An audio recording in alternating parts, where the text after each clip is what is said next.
News online technology వినియోగంలో Andhra Paris Tenali మరో అడుగు ముందుకు వేసింది. కరెంటు సేవ్ చేయడంలో ఓ పక్కా ప్రణాళిక రూపొందించింది. రాష్ట్రంలోనే మొట్టమొదటిసారిగా ఆన్లైన్ విధానం ద్వారా వీధి దీపాలను వెలిగిస్తోంది. ఇది గుంటూరు జిల్లా తెనాలి. జిల్లాలో 100 ఏళ్లు పూర్తి చేసుకున్న మొట్టమొదటి మున్సిపాలిటీ. ఇప్పుడు జిల్లాలోనే కాదు, రాష్ట్ర వ్యాప్తంగా ఈ ఆంధ్ర ప్యారిస్ పైనే చర్చ జరుగుతోంది. వినూత్న పద్ధతిలో వీధి దీపాలను వెలిగిస్తున్నారు ఇక్కడి మున్సిపల్ అధికారులు. 12వ ఆర్థిక సంఘం నిధులతో 28 లక్షల రూపాయలు ఖర్చు పెట్టి ఆన్లైన్ స్ట్రీట్ లైటింగ్ వ్యవస్థను ఏర్పాటు చేశారు. సాయంత్రం 6 గంటలకల్లా మున్సిపాలిటీలోని కంప్యూటర్ సెంటర్లో ఒక్కసారి క్లిక్ చేస్తే చాలు, లైట్లన్నీ వెలుగుతాయి. పట్టణంలో 4670 వీధి దీపాల కోసం 285 బాక్సులు ఏర్పాటు చేశారు. ఈ బాక్సులన్నింటినీ ఆన్లైన్ విధానం ద్వారా ఆపరేట్ చేస్తూ పట్టణంలో దీపాలను వెలిగిస్తున్నారు.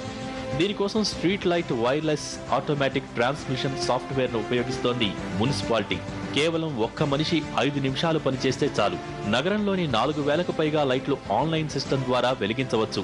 ఈ విధానం వల్ల 20% పవర్ సేవ్ అవుతుంది.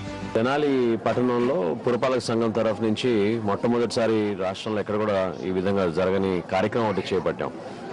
వీధి దీపాలన్నీ కూడా ఒక కేంద్ర కార్యాలయం నుంచి కంప్యూటర్ల ద్వారా సుమారు 350 వీధిలో ఉన్న దాదాపు ఒక 1800 వీధి దీపాలని కంట్రోల్ చేసుకునేటట్టు, ఏ సమయం మనం దీన్ని ఆన్ చేయాలి, ఏ సమయం ఆఫ్ చేయాలి అనేది కూడా మనం కేంద్ర కార్యాలయం నుంచే దీన్ని కంట్రోల్ చేసుకుంటూ, ఎక్కడైనా అక్కడ టెక్నికల్ ప్రాబ్లమ్స్ జరిగితే, ఎక్కడైనా చిన్న చిన్న పొరపాట్లు జరిగి లైట్లు మార్చాలన్నా, లేకపోతే అక్కడ ఏమైనా ఫ్యూజులు పోయినాయన్నా, వాటి గురించి కూడా సమాచారం ఇమీడియట్ గా మనకి అలర్ట్ గా వచ్చేటట్టు ఒక మంచి కార్యక్రమం ఏర్పాటు చేసుకున్నాం. అయితే మ్యాన్ పవర్ ద్వారా లైట్లు వెలిగించాలంటే కనీసం 2.5 నుంచి 3 గంటల సమయం పడుతుంది.